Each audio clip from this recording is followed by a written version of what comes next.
You ask advice? Ah, what a very human and very dangerous thing to do. For to give advice to a man who asks what to do with his life implies something very close to egomania. To presume to point a man to the right and ultimate goal, to point with a trembling finger in the right direction, is something only a fool would take upon himself. I am not a fool, but I respect your sincerity in asking my advice. I ask you, though, in listening to what I say, to remember that all advice can only be a product of the man who gives it. What is truth to one may be disaster to another. I do not see life through your eyes, nor you through mine. If I were to attempt to give you specific advice, it would be too much like the blind leading the blind. To be or not to be, that is the question. Whether it is nobler in the mind to suffer the slings and arrows of outrageous fortune, or to take arms against a sea of troubles. Shakespeare. And indeed, that is the question, whether to float with the tide or to swim for a goal. It is a choice we must all make consciously or unconsciously at one time in our lives. So few people understand this. Think of any decision you've ever made which had a bearing on your future. I may be wrong, but I don't see how it could have been anything but a choice, however indirect, between the two things I've mentioned, the floating or the swimming. But why not float if you have no goal? That is another question. It is unquestionably better to enjoy the floating than to swim in uncertainty. So how does a man find a goal? Not a castle in the stars, but a real and tangible thing. How can a man be sure he is not after the big rock candy mountain, the enticing sugar candy goal that has little taste and no substance?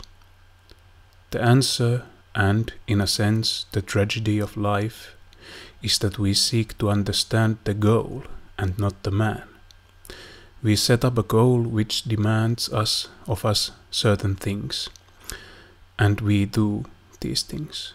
We adjust to the demands of a concept which cannot be valid. When you were young, let us say that you wanted to be a fireman. I feel reasonably safe in saying that you no longer want to be a fireman. Why? Because your perspective has changed. It's not the fireman who has changed, but you. Every man is the sum total of his reactions to experience.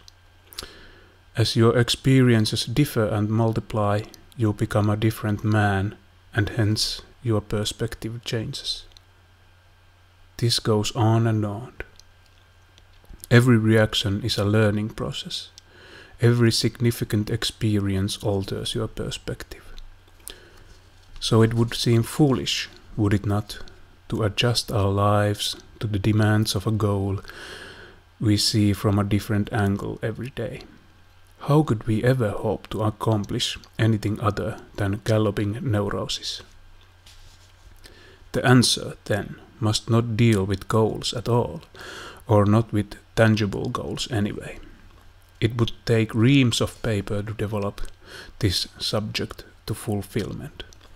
God only knows how many books have been written on the meaning of man and that sort of thing, and God only knows how many people have pondered the subject.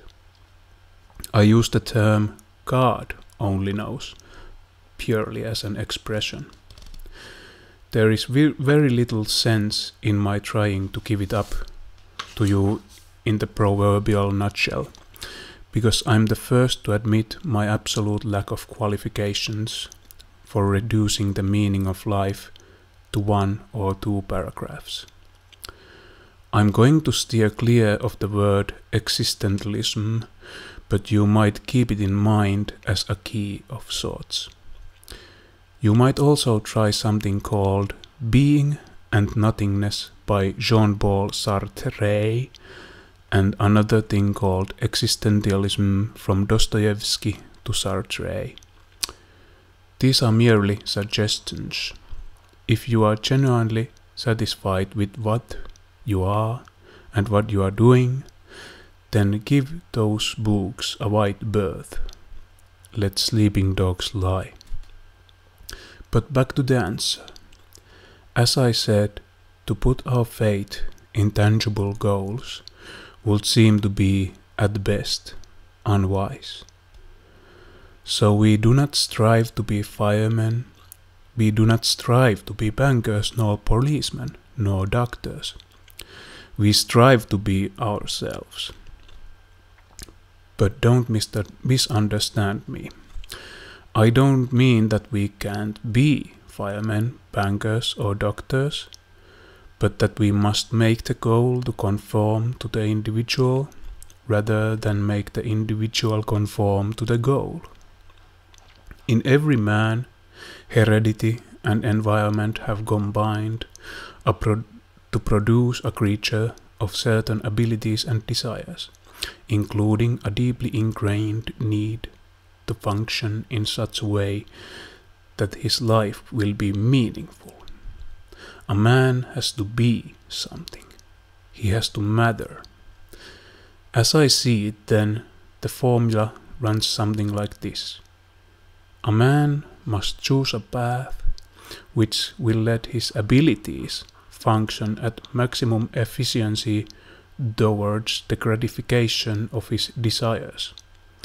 In doing this, he is fulfilling a need, giving himself identity by functioning in a set pattern toward a set goal. He avoids frustrating his potential, choosing a path that puts no limit on his self-development, and he avoids the terror of seeing his goal wilt or lose its charm as he draws closer to it, rather than bending himself to meet the demands of that which he seeks. He has bent his goal to conform to his own abilities and desires. In short, he has not dedicated his life to reaching a predefined goal, but he has rather chosen a way of life he knows he will enjoy. The goal is absolutely secondary. It is the functioning toward the goal which is important. And it seems almost ridiculous to say that a man must function in a pattern of his own choosing. For to let another man define your own goals is to give up one of the most meaningful aspects of life, the definitive act of will, which makes a man an individual. Let's assume that you think you have a choice of 8 paths to follow, all predefined paths, of course, and let us assume that you cannot see any real purpose in any of the 8. Then, and here is the essence of all I've said, you must find a 9th path. Naturally, it isn't as easy as it sounds. You've lived a relatively narrow life, a vertical rather than a horizontal existence. So it isn't any too difficult to understand why you seem to feel the way you do. But a man who procrastinates in his choosing will inevitably have his choice made for him by circumstance. So if you now number yourself among the disenchanted, then you have no choice but to accept things as they are, or to seriously seek something else. But beware of looking for goals. Look for a way of life. Decide how you want to live and then see what you can do to make a living within that way of life. But you say, I don't know where to look. I don't know what to look for. And there's the crux. Is it worth giving up what I have to look for something better? I don't know. Is it? Who can make that decision for you? But even by deciding to look, you go a long way towards making the choice. If I don't call this to a halt, I'm going to find myself writing a book. I hope it's not as confusing as it looks at first glance. Keep in mind, of course, that this is my way of looking at things. I happen to think that it's pretty generally applicable, but you may not. Each of us has to create our own credo. This merely happens to be mine. If any part of it doesn't seem to make sense, by all means, call it to my attention. I'm not trying to send you out on the road in search of Valhalla, but merely pointing out that it is not necessary to accept the choices handed down to you by life as you know it. There is more to it than that. No one has to do something he doesn't want to do for the rest of his life. But then again, if that's what you wind up doing, by all means, convince yourself that you had to do it. You will have lots of company. And that's it for now. Until I hear from you again, I remain your friend, Hunter.